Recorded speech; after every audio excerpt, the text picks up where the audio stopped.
കുറച്ചധികം ദേഹം അനങ്ങി പണിയെടുത്തൊരു ദിവസമായിരുന്നു. ഇപ്പോൾ ഫ്ലോറിങ്ങിൻ്റെ ഭാഗമായിട്ട് മുറ്റത്തെ ചട്ടികളും ചെടികളും എല്ലാം മാറ്റേണ്ടതുണ്ട്. അപ്പോൾ അതിൻ്റെ പണിയിലാണ്.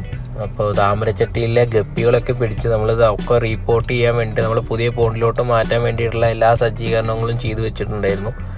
അതിനുശേഷം താമരക്കുളത്തിൻ്റെ ചുറ്റും കുറേ ചേരവാലും ഒക്കെ ഉണ്ടായിരുന്നു. അപ്പോൾ അതൊക്കെ പറിച്ച് അവിടെ കുറച്ച് മണ്ണൊക്കെ ഇട്ട് ഹൈറ്റ് ചെയ്തിട്ട് ഇനി പുല്ലൊന്നും മുളയ്ക്കാതിരിക്കാൻ വേണ്ടിയിട്ട് ഞാൻ ഇഷ്ടികയൊക്കെ വെച്ച് ഫുള്ളായിട്ട് അവിടെ കവറപ്പ് ചെയ്ത് നമ്മൾ റെഡ് പാമ്പ് മാത്രം നിർത്തി കുളത്തിൻ്റെ വലയൊക്കെ കറക്റ്റായിട്ട് ഇരുന്നു. അതിൻ്റെ ബാക്ക്ഗ്രൗണ്ടിൽ കുറേ പുല്ല് വരുമ്പോൾ അതൊക്കെ മെയിൻറ്റെയിൻ ചെയ്യാൻ കുറച്ച് ബുദ്ധിമുട്ടും കാര്യങ്ങളൊക്കെ വന്നു. അപ്പോൾ അതുകൊണ്ട് അവിടുത്തെ എല്ലാ ചേരവാലുകളും ഞാൻ അവിടുന്ന് റിമൂവ് ചെയ്തിട്ട് മാറ്റി.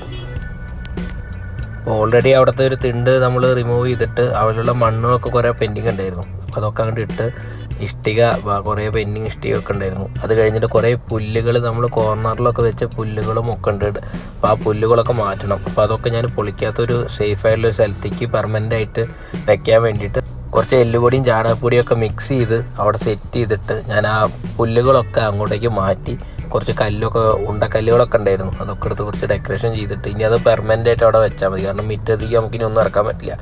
അത് കഴിഞ്ഞ് താമരയൊക്കെ നമ്മൾ പുതിയ പോണ്ടിലോട്ട് ഷിഫ്റ്റ് ചെയ്യാൻ വേണ്ടിയിട്ട് ചട്ടിയിൽ എല്ലാം സെറ്റ് ചെയ്ത് വളമൊക്കെ ഇട്ടിട്ട് അമ്മ ഒക്കെ സെറ്റ് ചെയ്ത് വെച്ചിരുന്നു. അതിൻ്റെ ഇടയിൽ എല്ലാ ചട്ടികളും മിറ്റത്തെ കംപ്ലീറ്റ് ചട്ടികൾ നമ്മൾ ഏകദേശം 100-നടുത്ത് ചട്ടികൾ നമ്മൾ മിറ്റത്തുണ്ടായിരുന്നു സ്റ്റാൻഡിൽ നിന്നൊക്കെ ഇട്ട്. അപ്പോൾ അതൊക്കെ റിമൂവ് ചെയ്യേണ്ട പണികളായിരുന്നു. അപ്പോൾ താമരയൊക്കെ റീപ്പോർട്ട് ചെയ്തിട്ട് അതിൽ വെച്ചു.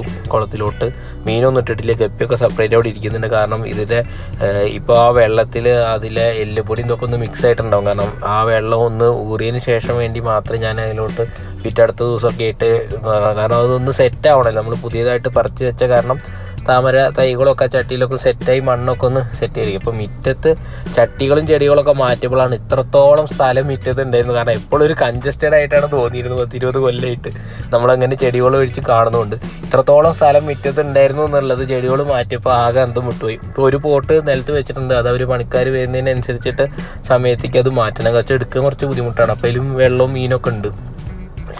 അപ്പോൾ ചെടികളൊക്കെ എല്ലാ 2 സൈഡിലും മതിലിൻ്റെ മുകളിലൊക്കെ കയറ്റി വീടിൻ്റെ പുറകിലും പറമ്പിലും സൈഡിലെ തിണ്ടിൻ്റെ മുകളിലൊക്കെ കയറ്റി വെച്ച് ഡംപ് ചെയ്ത് വെച്ചിരിക്കുകയാണ്. സ്റ്റാൻഡുകൾ മുറ്റത്ത് കിടക്കുന്നുണ്ട്. അതൊക്കെ ഇനിയിപ്പോൾ എന്തായാലും പണി തുടങ്ങുമ്പോൾ വണ്ടിയൊക്കെ എടുത്ത് പുറത്തേക്ക് ഇടണം.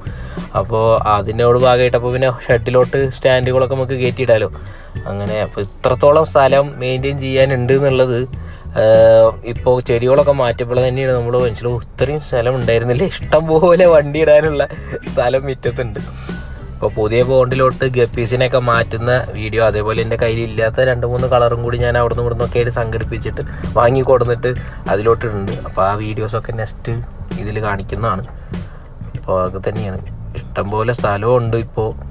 പക്ഷേ സ്ഥലമൊക്കെ നമുക്ക് റീഫില്ല് ചെയ്യണം. വളരെ അടക്കവും ഒതുക്കവുമായിട്ട് വേണം ഇനി ചെടികളൊക്കെ സെറ്റ് ചെയ്ത് നിർത്തി ഒരു പ്ലാൻ ഉണ്ടാക്കണം അതിനാദ്യം. എന്നാലേ സെറ്റപ്പ് ആവുള്ളൂ.